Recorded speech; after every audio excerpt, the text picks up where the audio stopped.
What's up, everybody? We are back.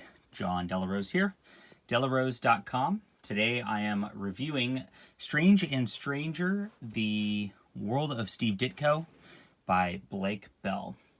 And I want to give you a reminder real quick to head over to my website, go sign up for my newsletter so you don't miss any reviews or videos, and get a free graphic novel by me.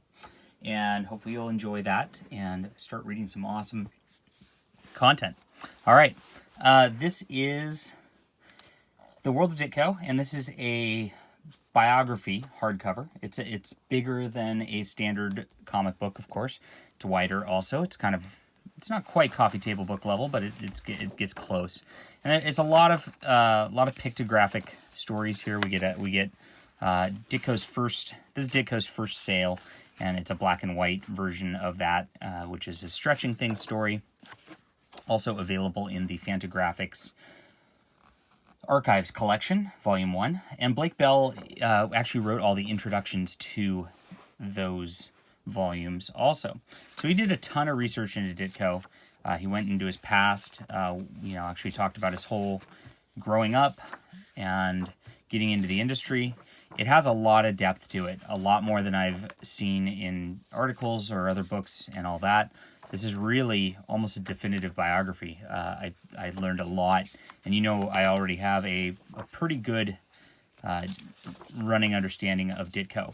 What's nice is he shows a lot of panels, but he also, Blake Bell actually goes into some commentary on the panel work and why the panel sequences and layouts and shading, etc., are very effective.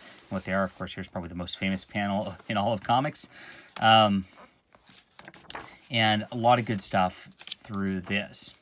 What's nice is you get beyond this and you get into his Ayn Rand era and you get to see some of his good works through here.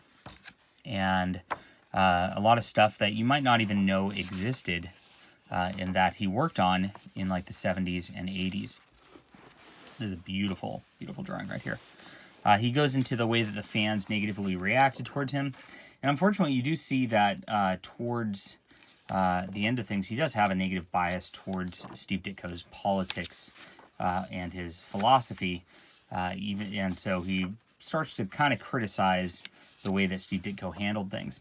And, just looking at the way that things went, there is an objective point to be made that he did kind of shoot himself in the foot in a couple areas. If you look at the later works that he did for Marvel and DC, you can see that he barely put any effort into his modern superhero stuff, and a lot of the inkers really carried a lot of the weight in those sorts of stories.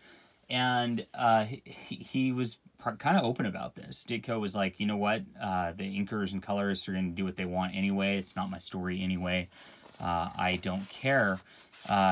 In terms of his reaction, and that did definitely hurt his ability to get sales and drive sales and things like that in that era. One notable exception is Speedball, which I reviewed earlier in the year, which I think he did an excellent job on for Marvel Comics at that point. You can tell that Blake Bell really doesn't like his decisions towards the end of his career here. And yes, I mean, from a sales perspective, what he did definitely hurt his career and hurt his ability to reach mass audiences. But I'm not sure he actually cared to reach mass audiences. And is reaching mass audiences a worthy goal and a worthy thing? I'll leave that to you to decide. But I personally very much respect that he held by his own convictions and really wanted to create his own art beyond anything else. And I think I respect that a lot more than a lot of his biographers do and a lot of people in the industry do.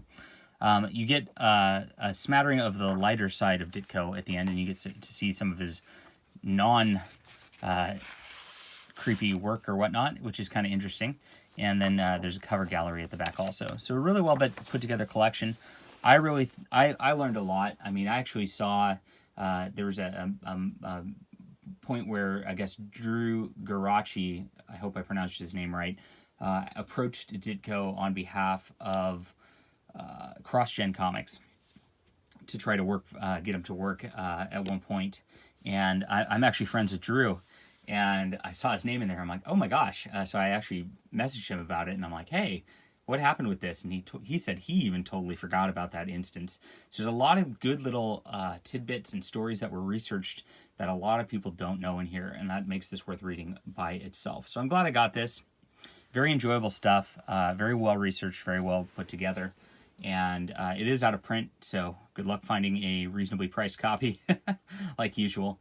But it is definitely something that is good and worth the read if you attempt to understand Ditko, his art process, his life, and his struggles within the industry. Hit that like and subscribe button, guys. We will be back soon.